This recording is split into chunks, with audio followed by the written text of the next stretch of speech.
June 12, 1946, 14:15 hours. Camp 174, Lancashire, England. Sergeant William Morrison stood at the camp gates, holding a clipboard with 237 names. Behind him, the gates were open for the first time since the camp had been established in 1943. Beyond the gates, 3 trucks waited to transport German prisoners of war to Liverpool docks, where ships would carry them home to Germany. The war had been over for 13 months. The repatriation process was finally beginning. Morrison had expected celebration. Men who'd been prisoners for years finally going home to families, to familiar places, to freedom. Instead, he watched prisoners standing motionless in formation, their faces showing something between grief and panic. He called the first name, Hartmann Werner. Werner Hartmann didn't move. He was 32 years old, captured at Normandy in 1944, had spent 2 years working on a Yorkshire farm under minimal supervision. Morrison had seen Hartmann's file: model prisoner, never caused trouble, learned English fluently, worked harder than required. Now, Hartmann stood frozen, staring at the open gates like they were gallows. Morrison called the name again. Hartmann finally stepped forward, but instead of walking through the gates, he approached Morrison directly. His English was heavily accented, but clear. "Sergeant, I request permission to speak." "Go ahead, Hartmann." "I wish to apply for permission to remain in Britain, as a worker. I will sign any contract, accept any wages. I only ask not to be sent back." Morrison had processed thousands of prisoners. He'd heard every conceivable request, complaint, and excuse. But this was new. "You want to stay? In Britain? As a worker?" "Yes, Sergeant, please." Morrison looked past Hartmann at the formation. Other prisoners were watching this exchange intently. Several were crying openly. One man near the back had collapsed to his knees, hands pressed together in a gesture of prayer. Morrison suddenly understood. He wasn't dealing with one unusual request. He was watching mass desperation. "How many of you want to stay?" he asked the formation. Nearly half raised their hands. Morrison put down his clipboard and walked to find the camp commander. This was going to require authorization well above his rank, because what he was witnessing contradicted everything he'd expected about prisoners of war, about German soldiers, about how defeat and captivity were supposed to work. These men weren't being liberated. They were being sent away from a place they wanted to remain. Something profound had happened during their captivity, something that Morrison, despite 2 years of guarding these prisoners, was only now beginning to understand. The propaganda collision. German soldiers captured in 1944 and 1945 arrived in Britain carrying beliefs carefully constructed by years of Nazi indoctrination. The propaganda had been explicit and consistent. British treatment of prisoners would be barbaric. The British Empire, built on colonial exploitation and class oppression, would show captured Germans no mercy. Expect starvation rations, forced labor under brutal conditions, casual violence, and deliberate humiliation designed to break German spirits. The propaganda drew on historical stereotypes of British coldness and aristocratic cruelty, amplified through Nazi racial ideology that portrayed the British as decadent imperialists who'd lost their martial virtues. German soldiers were told that surrender meant suffering worse than death, that British camps operated with calculated cruelty, that captured Germans would be worked to death in mines or factories, while British guards looked on with indifference. Werner Hartmann had believed every word. During the retreat through France after D-Day, his unit's officers had emphasized that fighting to the last bullet was preferable to British captivity. When Hartmann's position was overrun by British infantry near Caen, He'd briefly considered using his last grenade on himself rather than face what the British would do to prisoners. Instead, he'd surrendered, hands raised, waiting for the beatings to begin. A British corporal had searched him efficiently, confiscated his personal items for cataloguing, and handed him a canteen of water. "Drink up, Jerry. Long ride to the rear areas." The water was clean and cold. Hartman drank, his mind struggling to reconcile Nazi warnings about British brutality with the prosaic reality of a British soldier offering him water. The cognitive dissonance intensified during processing. Medical examination that identified and treated a minor infection in his foot. A meal that included actual meat. Assignment to a barracks that was weatherproof and heated. None of this matched what he'd been told to expect. The first night in British captivity, Hartman lay in an actual bed with clean sheets, staring at the ceiling, trying to understand what was happening. The camp wasn't luxurious. It was clearly military, clearly prison, but it wasn't the horror he'd anticipated. The guards hadn't beaten anyone. The food was adequate. The medical staff had treated German prisoners with the same professional attention they'd presumably give British soldiers. One of the other prisoners in his barracks, an older man who'd fought in North Africa before capture, spoke into the darkness. "They treat us like soldiers, not like animals, not like slaves, like soldiers who lost a war. I don't understand it either." Hartman would spend the next 2 years learning to understand it, a process that would fundamentally alter his understanding of civilization, morality, and what it meant to lose a war. The farm assignments.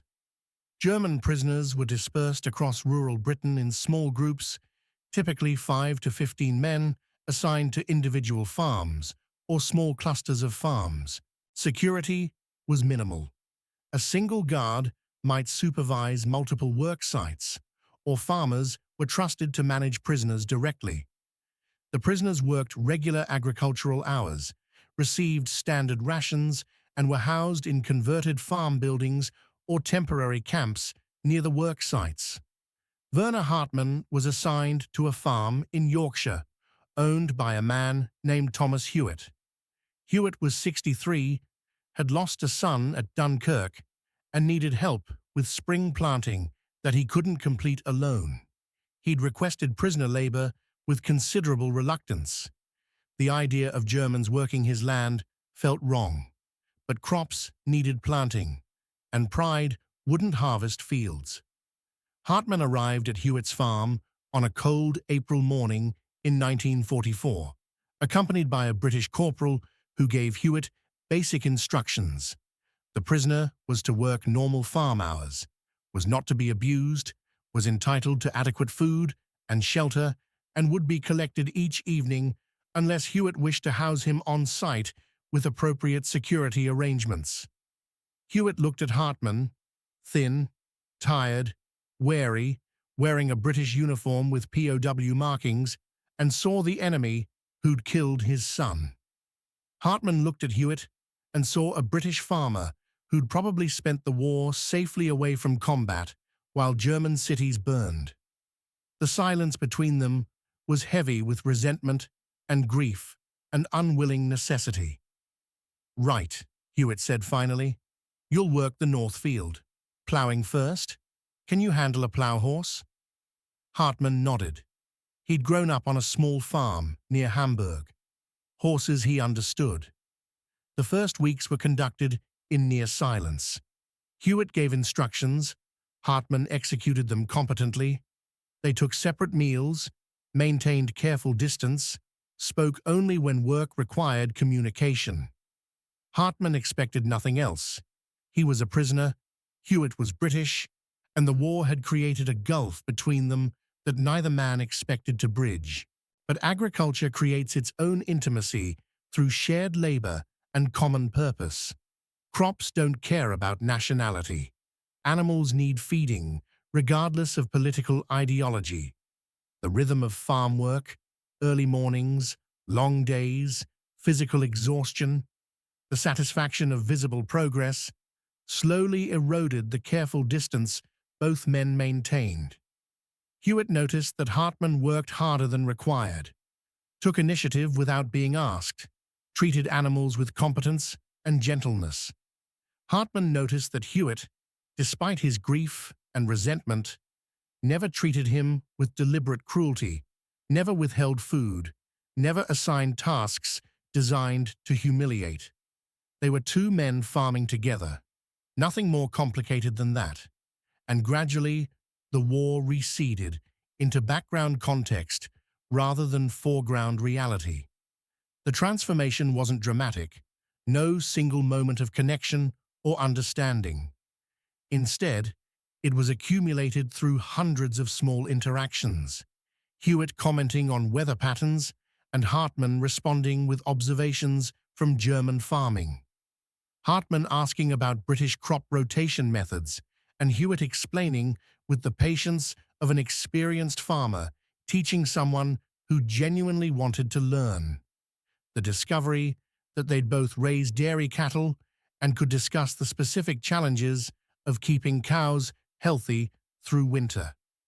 3 months after Hartman's arrival, Hewitt's wife brought lunch to the north field where both men were working.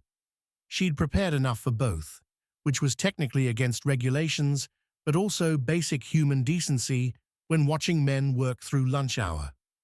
She set the basket down, looked at Hartman, who stood awkwardly, uncertain how to respond to this gesture, and said simply, "Eat.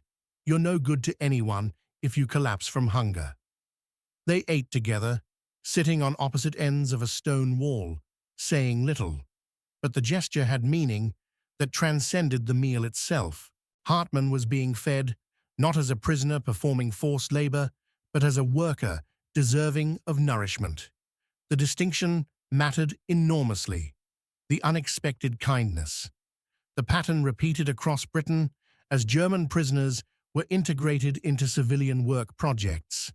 Individual interactions, initially formal and laden with hostility, gradually transformed into something more complex as British civilians encountered Germans as individuals rather than abstract enemies. Klaus Weber worked on a farm in Gloucestershire, assigned to a widow whose 2 sons were serving in the Royal Navy. Mrs. Patterson had requested prisoner labor with explicit reluctance. She needed help, but didn't want Germans on her property. The local War Agricultural Committee had been blunt: take prisoner labor or watch your farm fail. There were no other options. Weber arrived expecting hostility and received it. Mrs. Patterson's instructions were curt, her supervision constant, her distrust obvious. Weber worked quietly, efficiently, trying to demonstrate through competence that he wasn't the monster propaganda had portrayed Germans to be. The breakthrough came during late autumn harvest when Weber noticed one of Mrs. Patterson's barns had structural damage that would worsen over winter. He'd worked as a carpenter before conscription and recognized failing support beams when he saw them. At evening collection time, instead of immediately boarding the transport truck, Weber approached the guard and asked permission to speak with Mrs. Patterson about a farm maintenance issue. The guard was skeptical, but allowed it. Weber explained, in broken English supplemented with gestures, that the barn needed immediate repairs, or it would collapse under winter snow. Mrs. Patterson was initially suspicious. Was this some sort of trick? But Weber's concern seemed genuine, and her late husband had mentioned that barn needed work before the war interrupted everything. "Can you fix it?" she asked. Weber nodded. "If you have tools and wood, I can repair."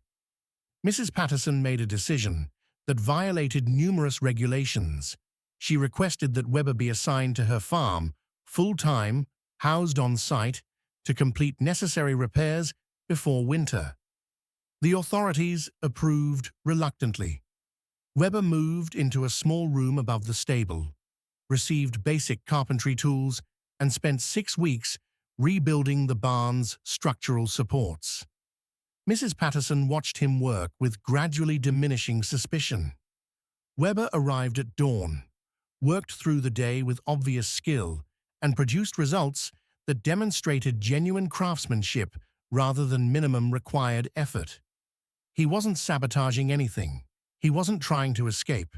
He was simply a carpenter doing good work because that was what carpenters did when given proper tools and clear instructions. The barn was finished before first snowfall. Mrs. Patterson paid Weber nothing. That wasn't permitted, but she did begin inviting him to take meals in the farmhouse kitchen, rather than eating separately in the stable. They didn't become friends exactly. The gulf of war and loss remained, but they developed mutual respect, built on competence, reliability, and the recognition that perhaps enemies could be more complex than propaganda suggested. The letters from home. In late 1945 and early 1946, as postal service to Germany gradually resumed, prisoners began receiving letters from families describing conditions at home. The letters painted devastating pictures: cities destroyed by Allied bombing, food shortages, approaching starvation, housing unavailable, infrastructure collapsed, currency worthless, social order barely maintained.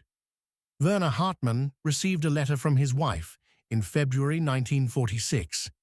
She'd survived the war, but lost their apartment in Hamburg to bombing. She was living in a refugee camp, receiving minimal rations, unable to find work in an economy that had ceased functioning. Her letter didn't explicitly ask Hartmann not to return. That would have been too painful to write. But her description of conditions made clear that coming home meant sharing in collective misery with no prospect of improvement. Hartmann compared his wife's situation to his own circumstances. He was working on a farm that provided adequate food, warm housing, and even small wages that he could save. He was healthier than he'd been in years. Proper nutrition and regular work had restored weight and strength he'd lost during the war's final chaotic months. He had skills that British farmers valued and would pay for once he was released from POW status. Returning to Germany meant leaving relative comfort for absolute hardship, with no certainty that he could provide for his family or find meaningful employment in a destroyed economy. Staying in Britain, if that were possible, meant continued work, continued stability, and possibly the ability to eventually bring his wife to join him. Similar calculations were occurring across British POW camps as letters described German conditions. Prisoners who'd been desperate to go home suddenly confronted the reality that home had been destroyed and offered nothing but poverty and chaos. Britain, their former enemy and current captor, offered more hope than their own devastated nation. The irony was brutal and obvious. Germany had started the war seeking dominance and glory. Germany had lost comprehensively. And now German soldiers were better fed, housed, and employed in British captivity than they would be as free men in Germany. The moral implications of this reversal were impossible to ignore. The request to remain. When British authorities announced systematic repatriation, beginning in mid-1946, the response from prisoners surprised everyone. Thousands submitted formal requests to remain in Britain as civilian workers.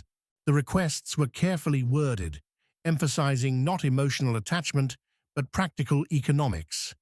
Prisoners argued they could contribute to British agricultural recovery while avoiding burden on Germany's collapsed economy. The British government faced an unexpected dilemma. Legally, prisoners had to be repatriated, but practically, Britain still needed agricultural labor, and German prisoners had proven reliable workers. Moreover, forcing men to return to conditions worse than imprisonment seemed unnecessarily cruel when those men could productively contribute to British recovery. A compromise emerged. Prisoners would be repatriated as required by international law, but Germany could then permit former POWs to return to Britain as civilian workers under formal labor contracts. The arrangement satisfied legal requirements while accommodating practical needs and prisoner preferences. Werner Hartmann was repatriated to Germany in August 1946. He spent 6 weeks with his wife in Hamburg's ruins, helping her move from refugee camp to slightly better accommodations, using his saved wages to purchase black market food. Then he applied to return to Britain as a civilian agricultural worker. Thomas Hewitt had specifically requested Hartmann's return and offered employment contract, guaranteeing housing and fair wages. Hartmann's wife encouraged him to go. "Britain feeds you properly. Britain needs workers. You'll earn wages we can live on. Go back. When conditions improve, I'll join you if they permit it." Hartmann returned to Britain in October 1946, no longer a prisoner, but a civilian employee of Thomas Hewitt's farm. The legal status had changed, but the work remained the same. Hartmann continued ploughing fields, managing livestock, and helping with harvest. The difference was that now he received regular wages, had freedom of movement, and could begin building a new life. The permanent residence. By 1950, approximately 25,000 former German POWs had returned to Britain as civilian workers and were building permanent lives. Some worked on farms where they'd been imprisoned.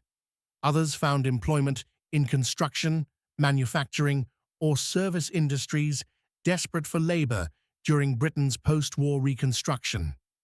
Klaus Weber remained at Mrs. Patterson's farm, eventually becoming her farm manager when age made it impossible for her to handle day-to-day operations.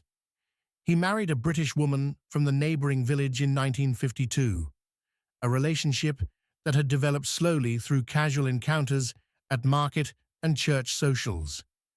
They had 3 children who grew up British, speaking English natively and German as a second language learned from their father. Hans Schmidt, who joined Hitler Youth at 10 and believed Nazi ideology completely, spent the rest of his life in Britain, working as a construction laborer. He married, raised a family, and became a quietly vocal advocate for reconciliation and European cooperation. His transformation from Nazi believer to British citizen became personal mission. He wanted his children to understand that ideologies could be wrong, that former enemies could become friends, and that defeat could ultimately be liberation from evil beliefs. The former POWs integrated into British society with varying degrees of success. Some faced hostility from British communities who couldn't forgive German wartime actions. Others found acceptance, particularly in rural areas where they'd worked during captivity and proven themselves reliable and decent. They joined local churches, football clubs, and community organizations, gradually becoming the German lad who works at Hewitt's farm, rather than the former enemy prisoner. Their children faced different challenges. Growing up British, but with German surnames and accents at home, created complicated identity questions. Some embraced their dual heritage. Others tried to minimize German connections to avoid schoolyard prejudice. But generally, the second generation integrated more easily than their fathers had, accepted as British despite German ancestry. The final accounting, the German POWs who begged to stay in Britain did so for complex reasons: economic opportunity, physical safety, preference for British society, desire to escape destroyed Germany, and genuine appreciation for how Britain had treated them during captivity. Their motivations weren't purely noble, but their choice was meaningful nonetheless. They'd been enemy soldiers who'd tried to destroy Britain. Britain had captured them, treated them fairly, and given them opportunity to build new lives. Some seized that opportunity and became productive citizens. Others returned to Germany when conditions improved.